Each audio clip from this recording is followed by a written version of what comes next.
नमस्कार, आप देख रहे हैं प्राइम टीवी। मैं हूं आपके साथ आरती तिवारी। वक्त हो चुका है खबर दोपहर का। उत्तर प्रदेश का संबल इन दिनों हॉट टॉपिक बन चुका है। एक एक करके जहां ऐतिहासिक चीजें खुलकर उजागर होती हुई नजर आ रही है। 1978 में हुए दंगे के पीड़ितों को न्याय दिलाने के लिए योगी सरकार आगे आ चुकी है। दंगे की अब फिर से जांच कराई जाएगी। दंगे की बंद फाइल को एक बार फिर से खोलने की प्रक्रिया तेज हो गई है। संभल पुलिस और प्रशासन मिलकर 47 साल पुराने दंगे की जांच करेंगे और एक सप्ताह में रिपोर्ट देंगे। आपको बता दें कि साल 1978 में संभल में सांप्रदायिक दंगा भड़का था, जिसमें 184 लोगों की जान गई थी। कर्फ्यू की स्थिति बन गई थी और 14 दिसंबर 2024 को संभल प्रशासन ने खग्गू सराय मोहल्ले में 46 साल से बंद कार्तिकेय महादेव मंदिर के कपाट को खुलवाया था। तभी से 1978 के दंगों का जिक्र सामने आया। इसके बाद मुख्यमंत्री योगी आदित्यनाथ ने कहा 1978 के दंगों में संभल में 184 लोग मारे गए थे और कई लोग बेघर हो गए थे। उन्होंने इन दंगों की जांच की बात की थी और अब 1978 के दंगों की दोबारा फाइल खुल गई है। हालांकि मीडिया प्रसारित इस खबर को एसपी संभल के विश्नोई ने भ्रामक बताया है और कहा कि 1978 के दंगे को लेकर भ्रामक सूचना प्रसारित की जा रही है और उनके द्वारा कोई भी पत्र जिलाधिकारी को नहीं दिया गया है। एमएलसी द्वारा उठाए गए प्रश्नों पर आख्या तैयार हो रही है। और ज्यादा अपडेट के साथ हमारे साथ संवाददाता अब्दुल वाजिद लाइव जुड़ चुके हैं, जो पल पल हमारे साथ सारी रिपोर्ट साझा करते हुए नजर आते हैं। अब्दुल, जिस प्रकार से 1978 में जो दंगा हुआ था वो इस समय लगातार सुर्खियों में है। कोई कह रहा है कि योगी आदित्यनाथ की सरकार उस फाइल को दोबारा खुलवाएगी, लेकिन इन सारी खबरों को खंडन करते हुए जिलाधिकारी को कोई भी पत्र नहीं दिया गया है। क्या कुछ अभी तक पूरे मामले में समझ में आ रहा है? जी बिल्कुल, देखिए ये उस दौर की बात चल रही है, उस दौर की बात हो रही है जिस दौर में 1978 में उत्तर प्रदेश में जनता पार्टी की सरकार थी। राम नरेश यादव मुख्यमंत्री हुआ करते थे। दरअसल अभी 17 दिसंबर को विधान परिषद में एमएलसी शिरीष चंद्र मिश्र शर्मा ने संभल दंगे का मुद्दा उठाया और कहा कि 1978 में जो वहां सांप्रदायिक दंगे हुए उसमें 184 जो हिंदू समुदाय के लोग थे उनको मार दिया गया था, जला दिया गया था। जिसके बाद उन्होंने इस तरह की सूचना की बात सामने आ रही है कि अब वहां से ये सूचना विधान परिषद से सूचना मांगी गई है, जिसको सूचना के तौर पर तैयार किया जा रहा है। इसमें लगभग माना जा रहा है कि 5 से 6 पॉइंट पर ये सूचना तैयार की जा रही है कि संभल दंगा क्यों हुआ था, किस वजह से हुआ था, इसमें कितने लोग मारे गए थे, इसमें कितने को नेम्ड किया गया था और जो कोर्ट में जो आरोपियों के नाम दाखिल हुए थे उनमें किस तरह का सजा का प्रावधान था। इस तरह की रिपोर्ट जो है वो तैयार होने की बात सामने आ रही है।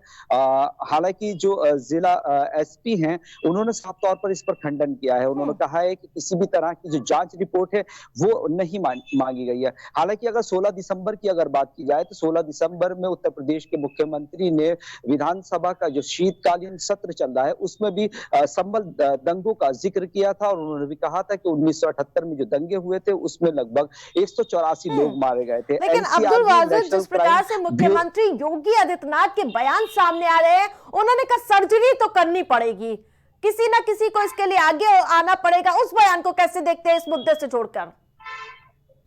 हाँ, यकीनी तौर पर देखिए जब दौर बदलता है और सरकारें बदलती हैं तो बहुत कुछ बदलता है।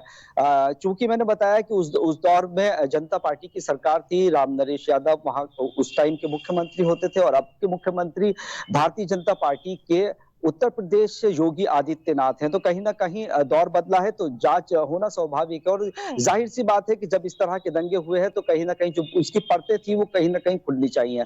दूसरी बात, मुख्यमंत्री ने विधानसभा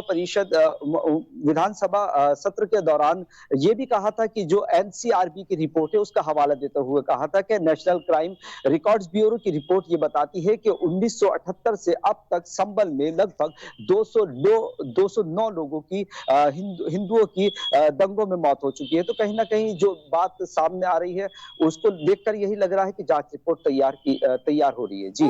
जिस प्रकार से एक तरफ आप देख पा रहे हैं सौहार्द का माहौल आपको प्रयागराज में देखने को मिल रहा है कि किस प्रकार से महाकुंभ की तैयारियां हो रही है, क्या संभल में कुछ ऐसी स्थिति देखने को मिल रही है? क्योंकि एक तरफ मंदिर मस्जिद का विवाद गहरा रहा है तो दूसरी ओर भव्य मेला का आयोजन।